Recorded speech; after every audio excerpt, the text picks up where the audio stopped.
Olá, tudo bem? Eu sou o professor Wilson e hoje nós vamos para a aula de número 23 do curso de Teologia. Estamos trabalhando o módulo Antropologia. O tema da nossa videoaula hoje é sobre a origem da alma. Vamos entender melhor esse assunto tão complexo. Vamos juntos?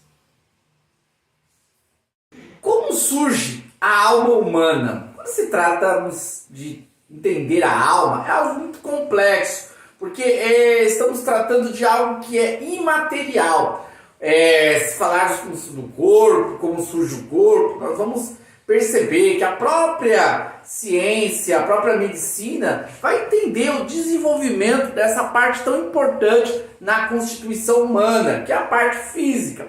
Entretanto, sobre a alma, sobre a mente, sobre o psique, sobre esse íntimo, esse interior do ser humano é algo muito complexo. Sabemos, pela nossa própria consciência, que existe um eu, um pensamento, uma mente, uma alma que está no interior do corpo. Porém, entender como ela surgiu e como ela se desenvolve é algo que gerou diversas discussões. Dentro desse campo das discussões, algumas teorias, alguns pensamentos foram levantados. Nós queremos tratar aqui nessa videoaula sobre alguns pensamentos e ao final vamos tratar da posição bíblica, a posição que nos explica sobre essa importante problemática. Existe a teoria do criacionismo. Na teoria do criacionismo, pensadores, teólogos que partem da defesa desse pensamento vão dizer o seguinte, que Deus, ele cria a alma. Na verdade, o corpo vem como consequência da própria processo de gestação. Já a alma, ela é criada de forma direta por Deus.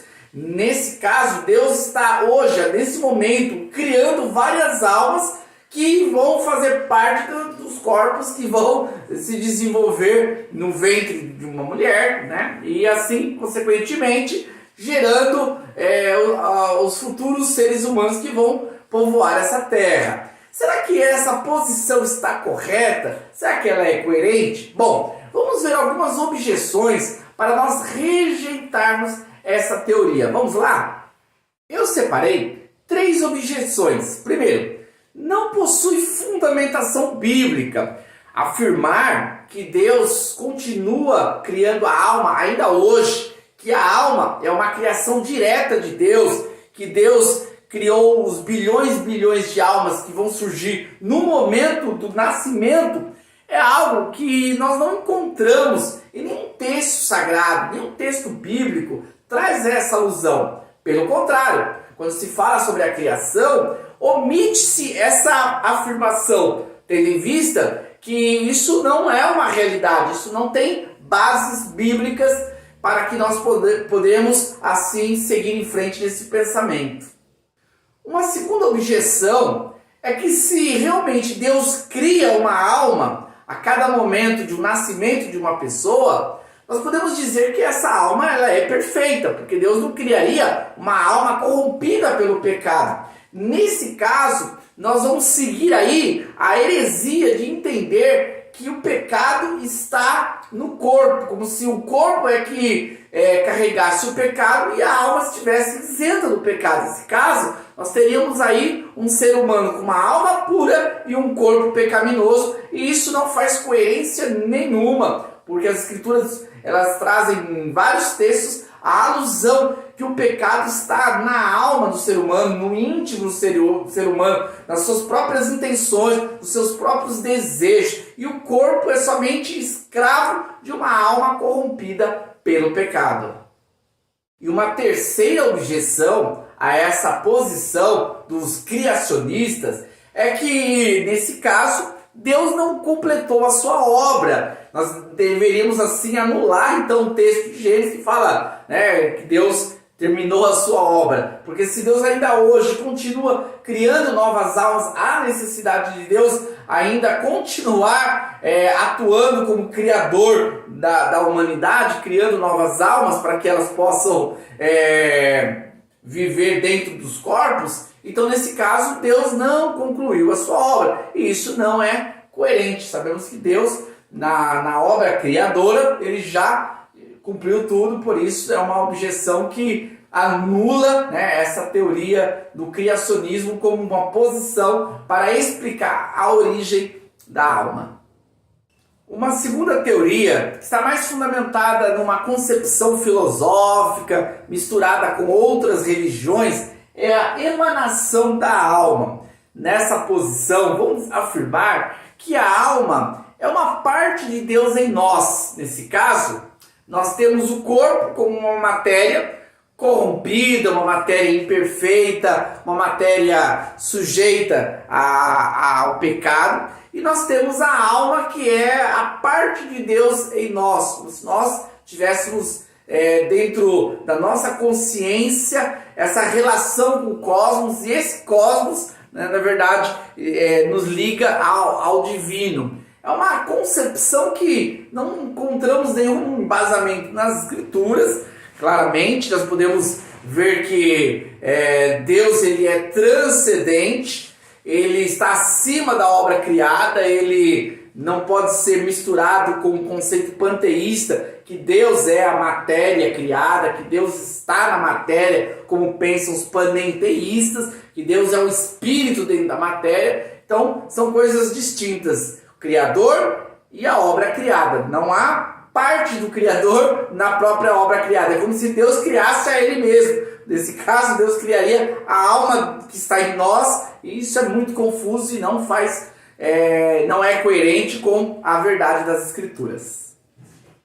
Outra teoria a destacar é a teoria da pré-existência. Existe um depósito de almas, e esse depósito de almas está lá guardado, está lá preservando as almas que são eternas, e quando é o momento da gestação, né, de uma vida, Deus pegaria desse depósito essa alma e colocaria ali sobre esse corpo, como se Deus já tivesse antecipadamente criado essas almas. Esse conceito também é defendido por Platão. Platão tinha essa ideia de que a alma era eterna e que num determinado momento da história, do tempo, ele iria entrar, né, num corpo, e a partir dali a pessoa iria viver nessa terra, nessa dimensão que nós temos hoje. Claro, é uma concepção, é uma teoria não correta. Nós vamos aí trabalhar algumas objeções para nós tentarmos refutar esse pensamento.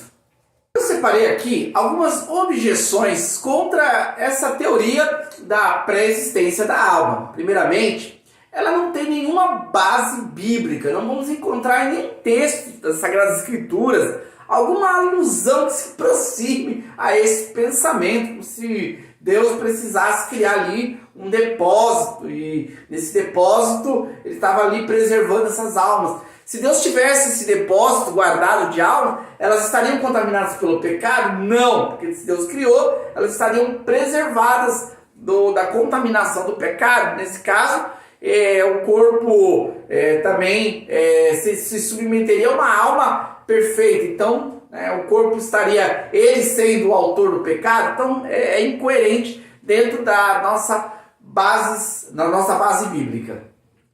Uma segunda objeção é que parte muito do levantamento do pensamento de Platão, que supervalorizava a alma em detrimento do corpo. Nesse caso, nós vamos ter aqui essa mesma ideia. O corpo é acidental, o corpo só é um instrumento utilizado por um tempo ali, mas essa alma que já existe, que está preservada ali na eternidade, como se ela fosse, além dessa realidade que nós temos aqui de mundo. Então, é uma teoria, um pensamento filosófico que supervaloriza a alma em detrimento do corpo. Então, também não é coerente dentro da nossa concepção bíblica. E a terceira objeção é que isso vai contra a nossa consciência. Bom, se a nossa alma já existia antes da nossa realidade desse mundo, dentro dessa concepção de corpo e alma, como era a nossa consciência naquela época? O que nós pensávamos? Qual era o nosso entendimento das coisas? Nós estávamos como alma dormindo? Não. Então isso também é incoerente, vai contra a nossa própria consciência. Chegamos agora à nossa resposta acerca da pergunta: como surgiu a alma? Então, o pensamento que está dentro da posição bíblica é o traducionismo, o que defende os pensadores, os teólogos do traducionismo, que a alma ela é gerada com a concepção. Nesse caso, Deus criou a primeira alma, que foi a alma de Adão, e a posterior, a alma de Eva. E dentro da concepção da estrutura de Adão, a capacidade de multiplicação. Então, através dessa alma, Adão e Eva, daria origem às demais almas existentes. Por isso que Deus fala assim, frutificai, multiplicai e enchei a terra. Ele não estava ali dando uma ordem, não, ele estava ali declarando que através daquele casal haveria o poder da multiplicação, as vidas que dariam origem à humanidade, que dariam sequência à história da humanidade, iniciaria através da potencialidade desse casal. Sendo assim, a alma é transferida de pai para filho e assim sucessivamente. Essa posição deixa claro que a natureza humana, a alma, ela está corrompida pelo pecado. E isso acontece não por culpa de uma má criação de Deus, como se Deus tivesse criado uma alma corrompida, não. Porque nós herdamos a alma dos nossos pais, nesse caso, de Adão. Então, como Adão corrompeu-se a si mesmo através da desobediência, essa contaminação da alma de Adão foi transferida para os seus filhos e assim sucessivamente de geração a geração. Temos aqui um texto, uma base bíblica, dentre outras, que podem esclarecer melhor esse posicionamento. Não somente esclarecer, como também confirmar esse pensamento. Olha aqui, Romanos 5,12. Portanto, como por um homem entrou o pecado no mundo, nesse caso está falando de Adão, e pelo pecado a morte. Assim também a morte passou a todos os homens. Por isso que todos pecaram. Concluímos a nossa aula sobre a origem da alma e na sequência vamos falar sobre o pecado, a doutrina do pecado. Agora que nós já entendemos bem a constituição humana composta de corpo e de alma, nós vamos entender a influência do pecado sobre a natureza humana. Então, aguardo vocês para a nossa próxima videoaula. Até mais!